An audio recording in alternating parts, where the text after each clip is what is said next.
Ginago lang niya yung ano, yung mga viewers niya. Hayaan mo sila naman nagsasuffer, hindi naman tayo. Di ba? Ganun sila kawalang niya.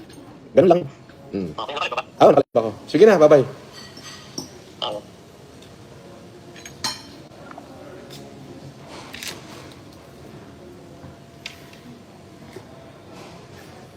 Dami-dam, boss idol kita, magaling ka mag-terno. Oh. Parehas pangit ang mukha mo, sabi niya. Shoutout sa 8,000 na nanonood. Mr. Casper, alam na ginagamit lang pagkatao niya. Kawawa naman. Ano to? Kanibo salad.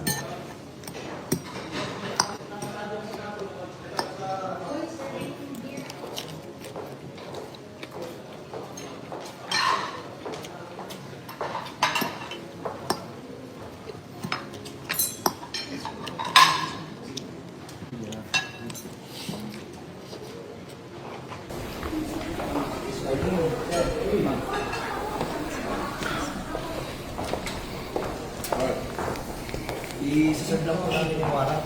Alright. Ikaw po ba si Norman Magusig po? Alias Francis Leo Marcos? There.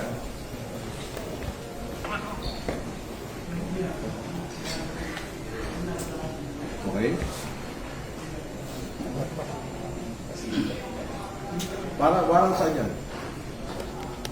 Bago pa po yun, ayanin pong basahan ko po kayo ng ano. Kita mo, sir? Kita mo. Sige na. Operativa ng CIBD. Kayo po ba, ulitin ko po, kayo po ba si Norman Mangusing alias Francis Leo Marcos? Yes, ako. Kayo ay aming inaaresto sa bisa ng warrant of arrest na issue ng RTC Branch 294 Paranaque City for violation of unjust fixation under Article 287 of Revised Penal Code as amended in relation to Section 6 of RA 10175. Kayo ay may karapatang manahimik, sir. O sa walang tigo, o ano man ang inyong sabihin ay maaaring maging pabor o laban sa inyo. Sa anumang hukuman, kayo rin ay may karapatan kumuha ng sarili ng abogado at kung wala po kayong sariling abogado, kayo po ay pagkakalooban ng libre ng gobyerno. Andito ako sa inyo kasi naka-arrest kumuha ng sarili ng doktor na magsusuri ng inyo. Sir, pwede paano po yan at maano nyo yung karapatan po? Sige. Kayo rin po ay may karapatan po magpasuri sa sino mang doktor at kung wala po kayong kakayahan ay pagkakalooban po kayo ng libre din po ng gobyerno ng doktor na susuri po sa inyo. Okay. Ito po, naiintindihan niyo po ba ang inyong mga karapatan? Naiintindihan ko. Okay po, kayo po ay sasama po sa amin para po sa inyong... Attorney, Ito po, basahin po. unjust fixation daw sa Paranaque. Hindi ko alam kung sino complainant nito.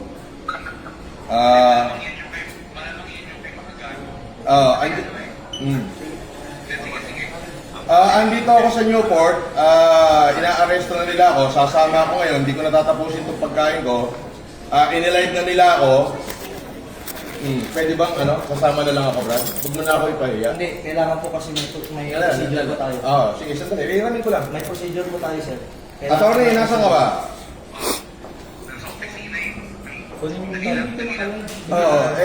Kailangan bailan nyo na ako rito.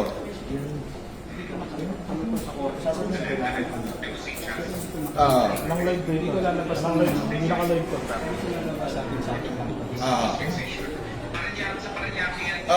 Sandali lang, kausapin ko lang abogado ko. Sa Paranaque, eto, binibidyoan na ako rito. Ewan ko kung may vlogger dito. Wala. Vlogger dito. Andito na. May warrant, 120,000 yung bill, 12 counts of unjust fixation.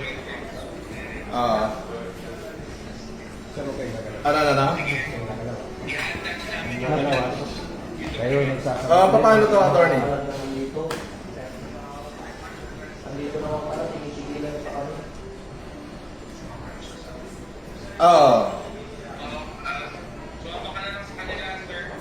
Tapos, Pwede po kayong kasuhan ng obstruction of justice sige, please. Nasabihin nyo, hindi nyo pa alam. Binabawalan nyo kami mag-video, pero pwede pa lang mag-vlog. Pwede ba yun? Bawal ka sa... Sir, sino daw pwede contact person dito? Sa office naman, sir.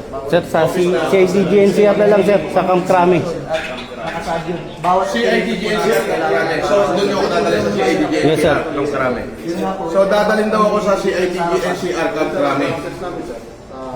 Ay, hindi ba ganun ang process? Pag may warrant at meron na kami reliable knowledge. Doon daw ang office ng CIDGNCR sa Camp Karame. Pwede namin pasukin. Wala makakapigil sa amin. Ha?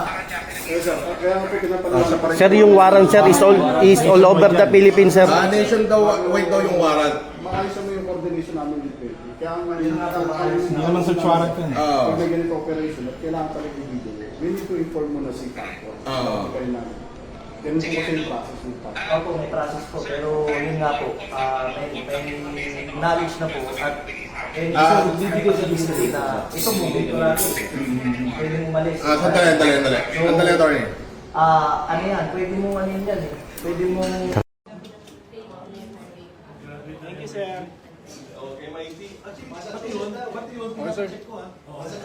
Binalangyaan nyo kami ha. Sir, okay na. Pati yung Cambridge mo. Sir, nakalive mo, sir. Sir, nakalive mo, sir. Hindi pa. Sir, sabi sa'yo, support ka. Sabi sa'yo, support ka. Nakalive na kayo.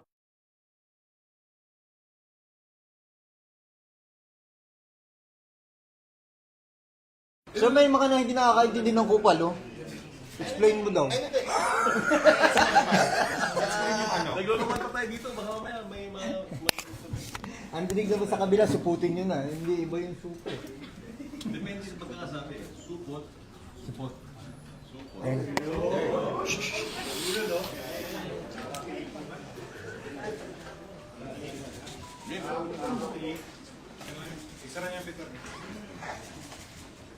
Monty.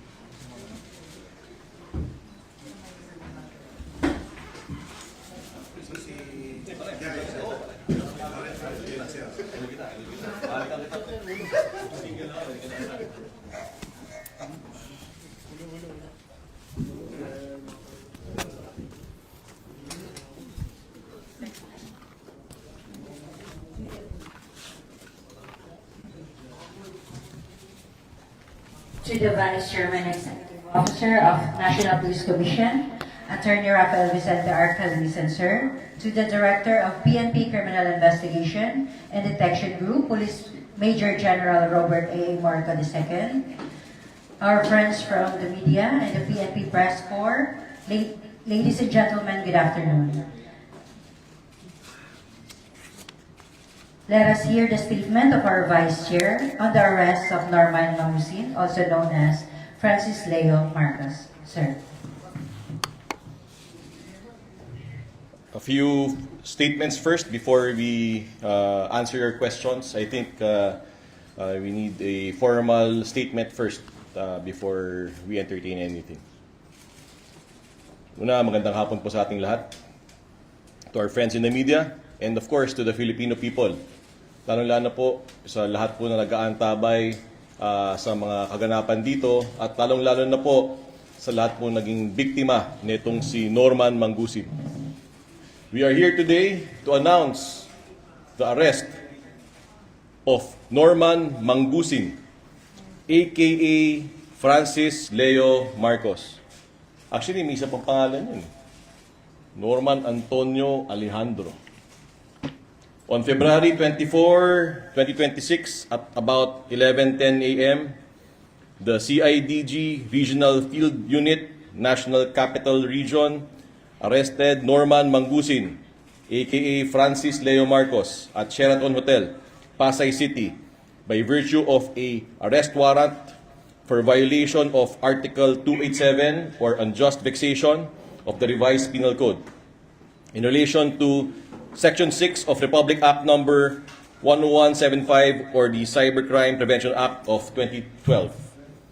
The warrant of arrest was issued by Honorable Leilani Marie Dacanay Grimares, Presiding Judge, RTC Branch 294 of Parañaque City, with recommended bail of 120,000 pesos for 12 counts of unjust vexation. Siguro po, papasalamat muna po ako. Thank yous are in order. Number one na po sa Philippine National Police, led by no less than General Jose Melencio Nartates. Chief, naitayo na po natin ang bandila ng PNP. Naaresto na po natin ang isang vlogger na bumabastos sa ating uniforme. Naaresto na po natin ang isang vlogger na bumabastos sa ating mga general. Naaresto na po natin ang isang vlogger na bumabastos sa ating mga kernel at sa ordinaryong policeman. Hindi po ito katanggap-tanggap. And papasalamat po ako sa buong hanay ng Philippine National Police. Ang kikisig po ninyo. Saludo po ako sa inyo. Saludo po ako sa uniforme nyo. Papasalamat din po ako lalo, of course, kay General Morico, ang hepe ng CIDG, Director of our CIDG na walang humpay na naghanap. Kay Mr. Norman Manggusin. Totoo niyan, mahaba na yung kabanata nito.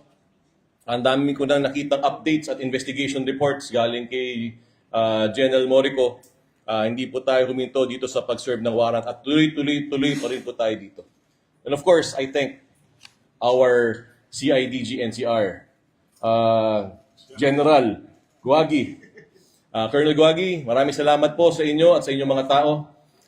Sa responding mabilis, natutuwa po ako. Nung nalaman na po namin na may warrant, agad po na nagpadala si General Morico at si General Guagi ng mga tao to instantly make that, effect the arrest of Norman Manggusin. And I thank also the Pasay Police and of course, our beloved, the National Police Commission, sa lahat ng kawani ng NAPOLCOM. Maraming salamat po sa inyo. Of course, we have here Concon Romano, one of our special agents, special investigators who is on top of this case. I thank you, Concon. I thank the whole Inspection, Monitoring, and Investigation Service or the IMIS. I thank our Legal Affairs Service. At sa lahat na maliliit at malalaking empleyado ng NAPOLCOM, papasalamat po ako. So siguro, General Morico, you have the floor.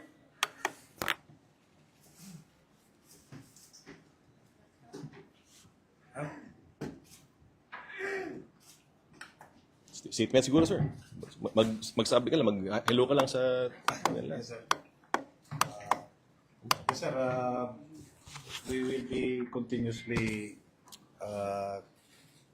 investigate yung mga kasi right now kasi during the time sir na nakuha siya naka-vlog pa, so marami nang pumunta doon sa RFU NCR para magreklamo na naman po ng scam and estafa cases. So we will be continuing the investigation and we are encouraging also yung mga complainants to please come forward andito sa CIDG.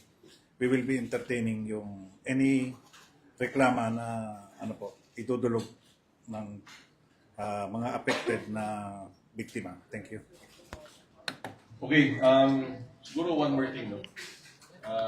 Dito si Manggusin. May gusto bang sabihin sa amin, Manggusin? Kasi wala ka nang ginawa kundi mag-vlog. Lahat na lang, sasampalin mo. Wala ka bang gusto sabihin sa amin?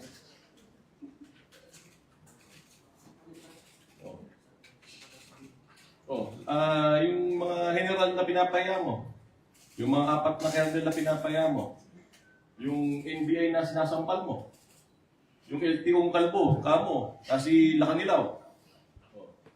Ayan, siguro natutuwa ka ngayon. Pati pangalan ng ating presidente, kinuha mo pa. Hindi ka naman Marcos. Isang malaki kang kahihiyan. Kaya hindi kami titigil dito sa NAPOLCOM, hindi kami titigil dito sa PNP na mahuli ka. Kasi marami ka ng pinuruwisyong tao. Pati mga OFW, pinuruwisyo mo, kinuha mo mga pera nila. Pati mga uniforme ng pulis, pati mga pulis, pinapastos mo. Wala kang respeto sa institusyon ng gobyerno. Sample ito sa'yo. Matuto ka. Dapat sasabihin, alam matapang ka. Ang trilyonaryo ng Pilipinas, ladies and gentlemen, Norman Manggusin. Any questions? Thank you, sir. Let us proceed to the question and answer. Before asking question, Please identify yourself and your agency. We have a list. First, in the list is Ma'am Laia Ilagan from the UNTV. Morning, good afternoon, sir. Sir, pwede pong malaman yung background ng kaso. Sino po nagsampa sa kanya ng kaso? Meron pong isang vlogger na nag-file ng unjust fixation laban sa kanya. Tawag na lang mo natin siya sa pangalang MG. Hindi ko yata masasabi yung buong pangalan niya dito sa television. Yung pong taong ito ay nag-file ng unjust fixation, meaning nabastos po siya at ang kanyang mga pamilya. So lumabas po yung warrant niya kanina. At yung pong kasong na-file niya noon, kanina lumabas. So karaka-raka po nung nalaman po namin, nag-coordinate na po agad ang NAPOLCOM sa CIDG at ito pong magiting na si General Morico ay agad po nagpadala ng mga tao para madakip itong si Manggusin. So siguro baka nandito nga I saw MG outside. Maybe he might be invited. Might be a good idea to invite him here. Maybe someone can call him from downstairs. Yes.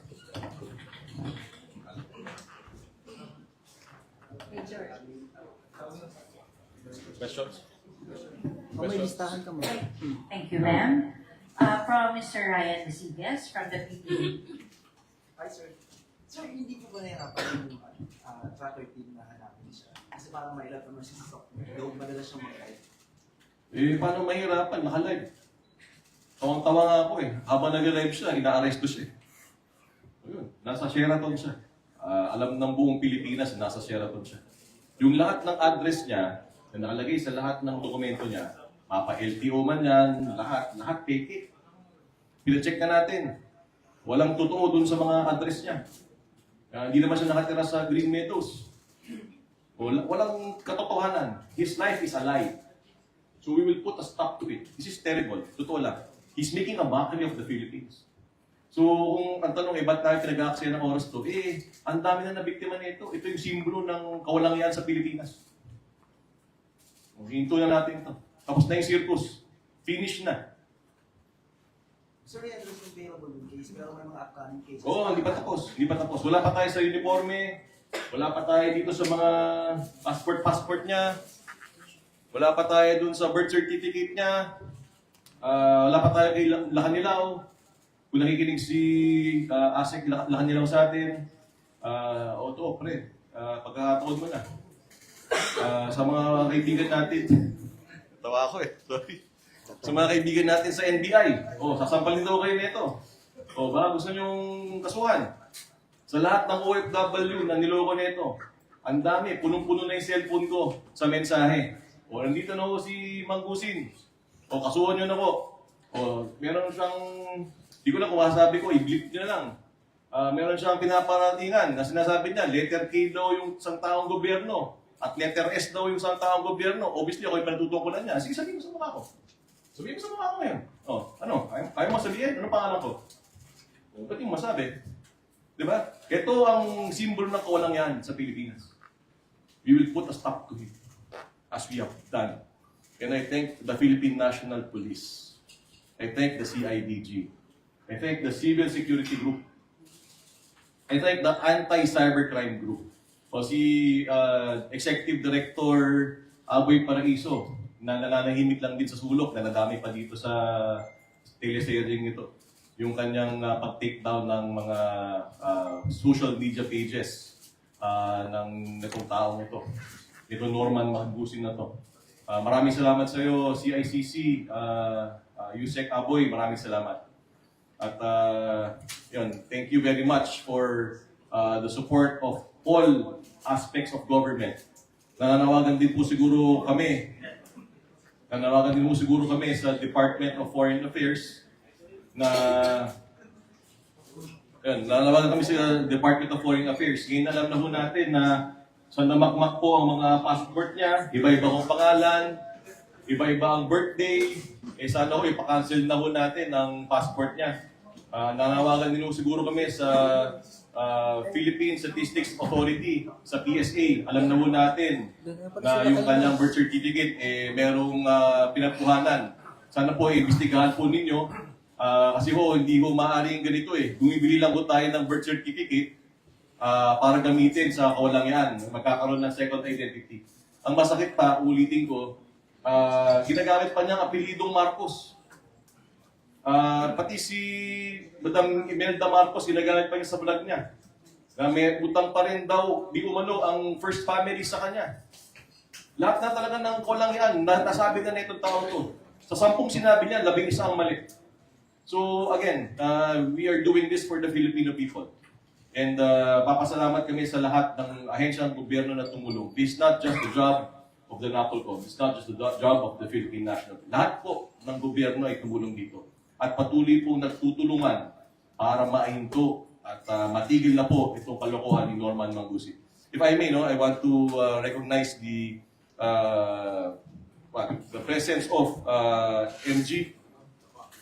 Yung pong arrest warrant niya, siya po yung pong siya at ang pamilya niya ang siyang binastos, which led to the issuance of the warrant of arrest in Parañaque. Maybe MG, maybe you could give us a few words. Magandang araw po sa inyo, magandang araw. Marami po salamat, Commissioner Ralph at Sir, sa mga tao po dito. Well, guys, hindi ko lang po alam, no? First time ko sorry. Medyo sorry.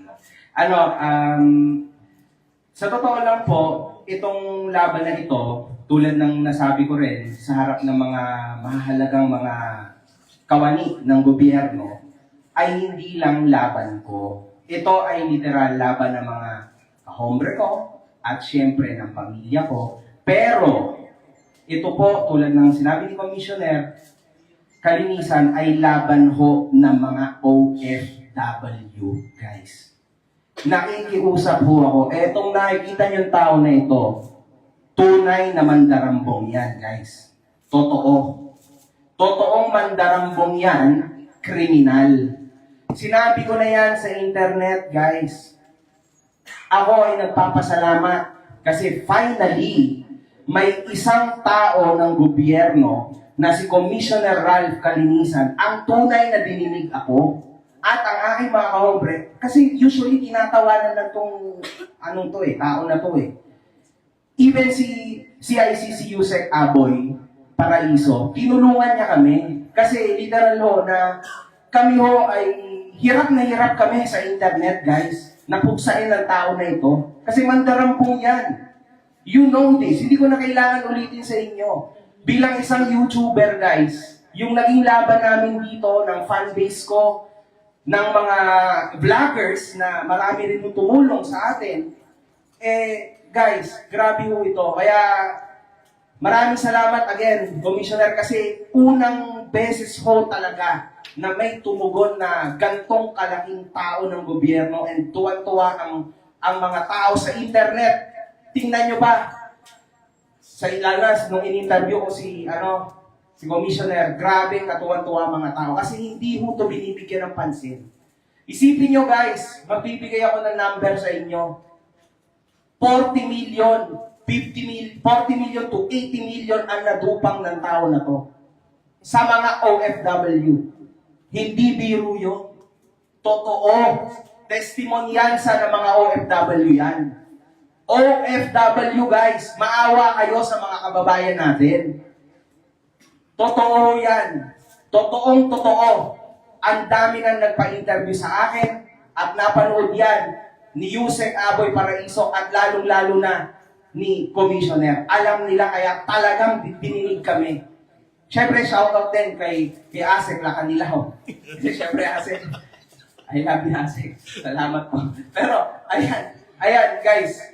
Yun lang, pakiusap, pakisuyo, paulit-ulit na kami kahit sinabi rin ni former Senator Manny Pacquiao, huwag na kayong magpapaloko mga OFW, huwag kayong magpapaloko, pakiusap, etong tao na ito, tunay na kriminal, legit, ayan, simula pa lang po ito ng laban namin, simula pa lang po ito, tuloy-tuloy yan.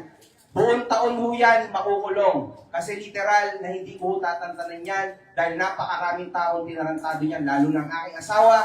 Ang dami kong kabastusan na sinabi ng tao na yan sa asawa ko. At sa pamilya ko, At lalong, sa akin okay lang, influencer lang naman ako eh. Okay lang ako, influencer versus influencer. Pero sa asawa ko at nanay ko, hindi. Di ba? Norman? Di ba? Ayos! Totoo ang baho mo, tignan sa personal.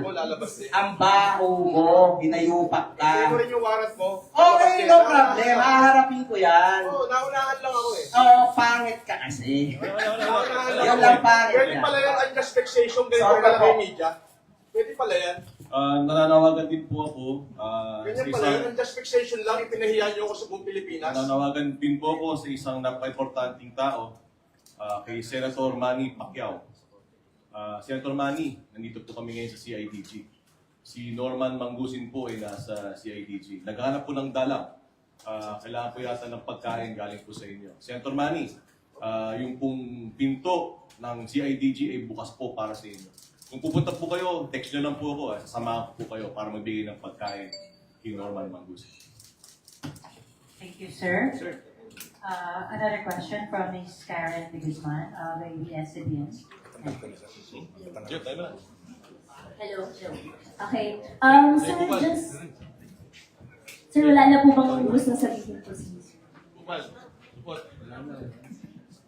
Sir, kayo last statement lang po para madepensahan niyo po yung Sir, sige.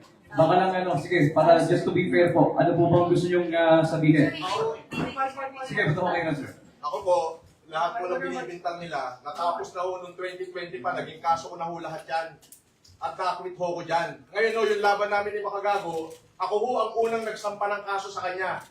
Oho, ako ho unang nagsampa, ako ho unang nawaran. So, unjust vexation lang kung ipahiya niyo ako sa buong Pilipinas. Grabe, para akong pumatay. Yung sinasabi niyo marami ko inistapa, 2020 pa lang, ang dami nang nagsasabi niya, wala naman nagkatotoo, kahit isa. Tapos papahiyain niyo ako, national TV, yung ganito. Rakesyo ako daw ay nagmura kay ganito. Merong dahilan ho yun kung bakit ako nakapagsalita ng hindi maganda sa isang Huwag kang umiyak! Tanga ka! Iyak! Meron nung dahilan yun. Pero ang totoo yan, ang justification lang, ipinahiya niyo ako buong Pilipinas na ganito, grabe. Mas mabigat yung kinaso ko sa'yo, hintay mo warrant mo. Deserve mo yan! Deserve! Pako mo! Uting na sa'yo! Sinamay-damay mo ako! Hampas lupa ka! Ayan. Any questions? Again, I congratulate the whole Philippine National Police.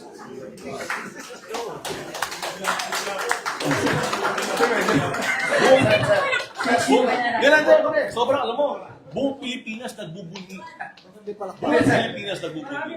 Clarification, Commissioner. Kasi nga pinagmamalaki niya ang unjust vexation lang, nilalang niya. That is bailable. Paano kung nakalaya yan? Anong gagawin? Antay pa siya. Ang daming kasong iba. Di kami napapagod. Kanina, kasama rin natin ang CIDG sa ating opisina. Nagibang mga kaso ang inahain sa kanya. Pati nga ako eh.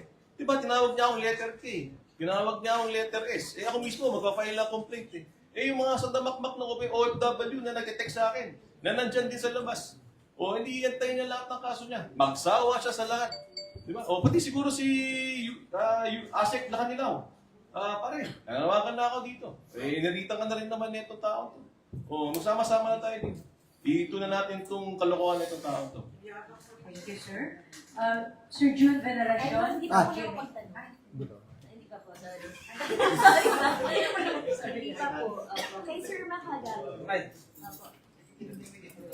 MG lang, MG. Sir, sorry. MG. Ano na lang po pwede? MG.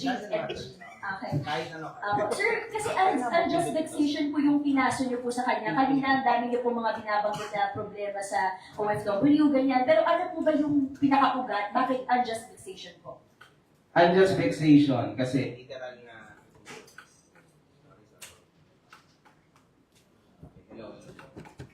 Gatayan tayo ni Mang Gusin.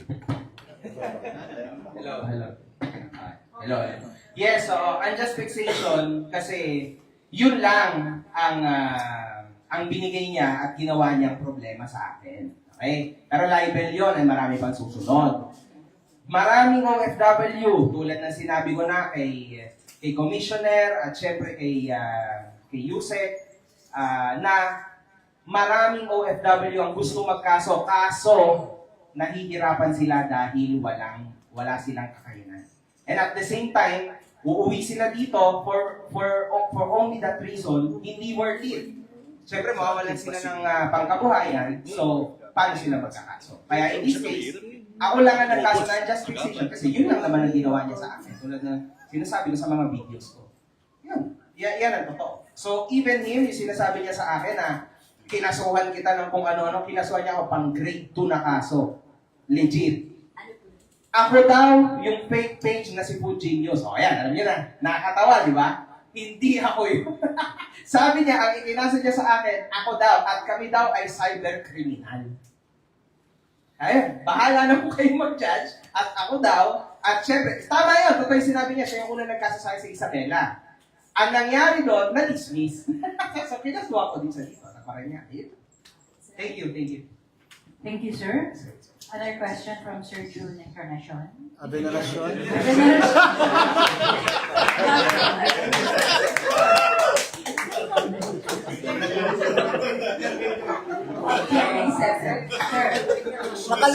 Naka-live pa naman tayo.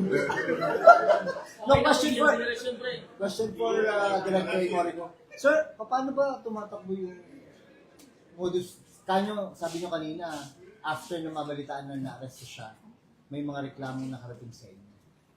Ano po yung takbo ng reklamo at ano ang nirereklamo sa kanya? Particular. Jun Benarasyon po. Pasensya ka na, sir. No problem, sir. No. Total, chill naman tayo dito. Hindi, pag po yung mga, hindi kita nasasagot kasi classified yung ibang mga lakad namin. Okay lang, sir. But anyway, sir, ganito po. Hindi lang naman nung mahuli siya. Marami pang mga cases na scam. Long press yata yun. Scam, unjust fixation, yun po ang mga kaso niya. Na, ano. Paano po siya And nakakapag-scam, estafa. Director? Paano niya inigan? Di ba madalas siya? Yeah. Colonel Yagi also. I didn't have the time kasi na manood ng mga vlog na mga ganyan. Pero based on the yung briefing sa akin po ng investigators namin, yung anti-fraud unit ang may hawak po ng kasong ito. Is nakukumbinsi nilang magbigay ng pera through Paymaya and GCash. Mga sa abroad po 'yon. Yan ba yung under the guise na mag-humanitarian ka? Parang gano'n? Yan humanitarian help. O ikaw nag-diagi ba kami? At something. Namit ko si Yan during the pandemic. So ang pinapalabas niya kasi is pandemic hero siya. No? At ang niya is nagtumutulong sa mga tao. Alam niyo naman yan, di ba? Mula sa optical daw hanggang sa ayuda, hanggang sa kung ano man ang mga bigas, kalabasa.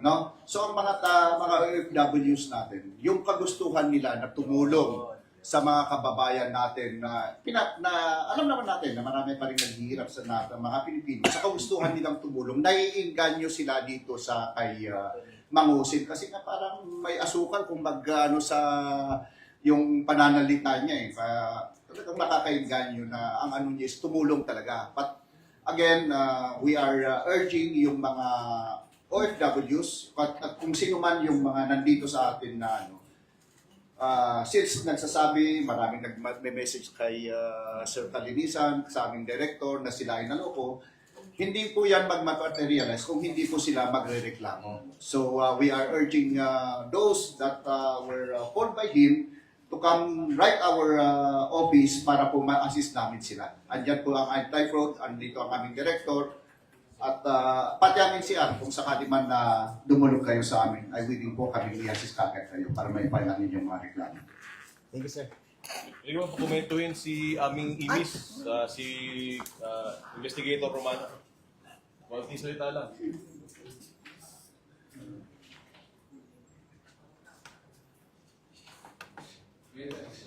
High-tech kasi. High-tech. Wala. Yan. Yan, wala na. Parang may delay lang siya konti. Okay. Good afternoon. Ako po si Concon Romano.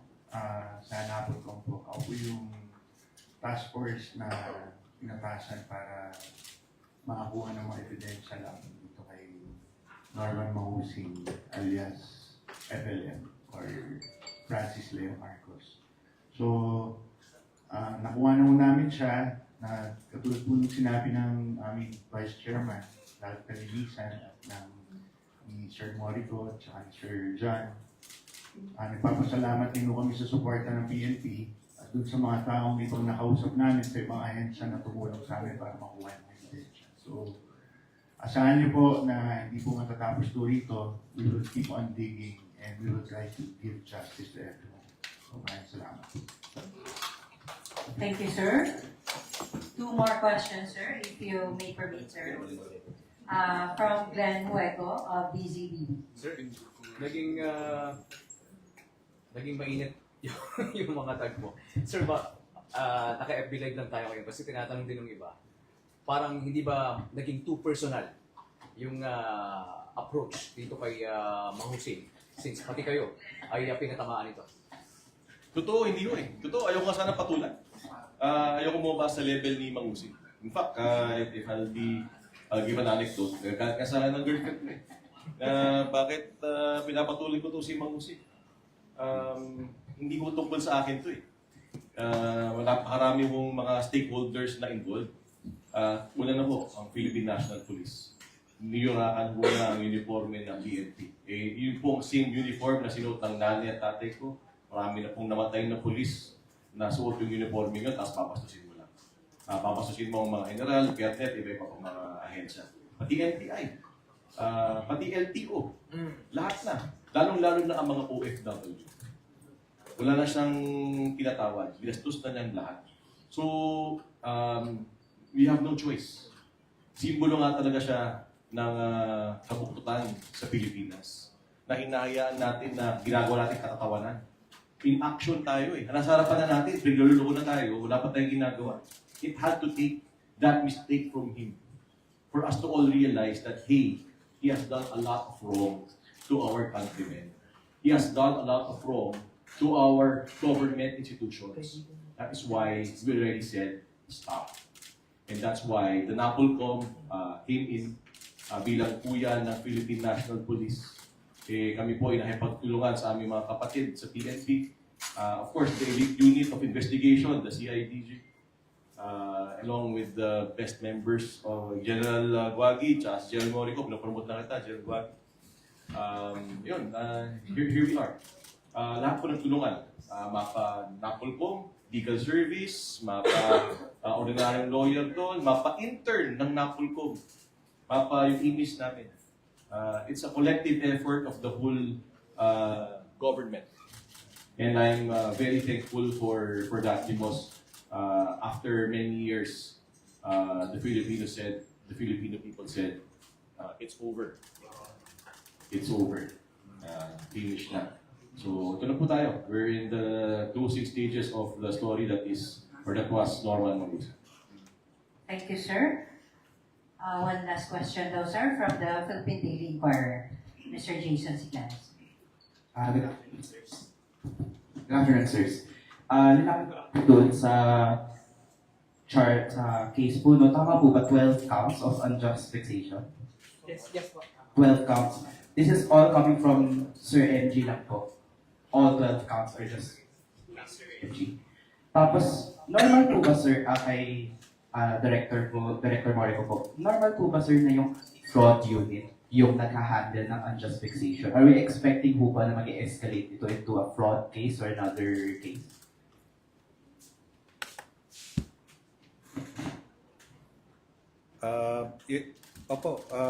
Aside from unjust fixation kasi, karamihan ng mga nagre-reklamo ng FWs are scam connected.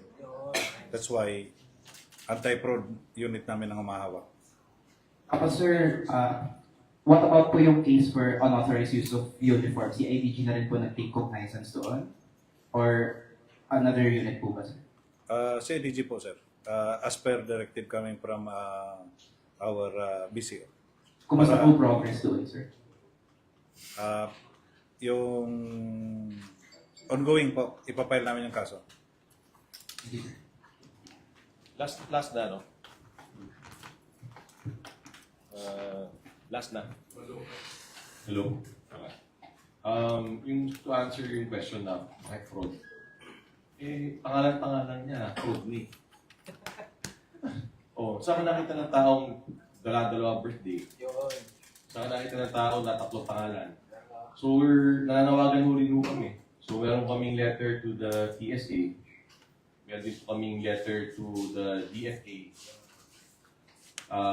We're requesting can you please look into it? Because everyone knows, 100 million Filipinos know that he's not a Marcos. And he's using the name of the president. The first family, Marcos, he's not. And he's dragging the name into sa isang malaking kalokohan. Then that is really wrong. So can we please request, we're requesting the PSA to declare Dennis S. Mapa and of course the Secretary of the DFA. If they could look into how Mr. Mangusin got his birth certificates. This is a national security issue. Anyone can get a birth certificate, then get a passport, and live a lie. So it's an issue. So we have to check it. Kaya anti-fraud po naka-talk. Thank you very much, sir. To our friends from media, maraming salamat po. Sir, may we hear now the closing message of our Vice Chairman and Executive Officer, Attorney Rafi Vicente Calinisan, sir. May hustisya po sa Pilipinas. Nagtatrabaho po ang mga ahensya de gobyerno sa Pilipinas. Ang ating pong Philippine National Police ay magiting na ahensya.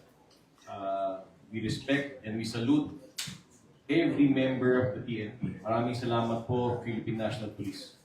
Lahat po na magsusubok na bumastos sa PNP, pinapakita na po natin sa inyo. Ito po kahihinat-nat nyo. Ikahihinat-nat nyo. Lahat po na manuloko sa ating OFW, ito po ang ending game. Huwag niyo pong subukan ng mga ahensya de gobyerno. Hindi paglalagan po. Thank you very much, sir. Maraming salamat po at magandang hapon sa ating lahat. Yes, sir. Sir, Commissioner. Salamat.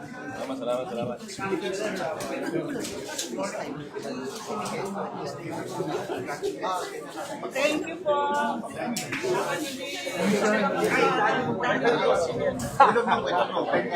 Independently maraming nagpapa-upload na sila. But we cannot validate until na dumating sila para mag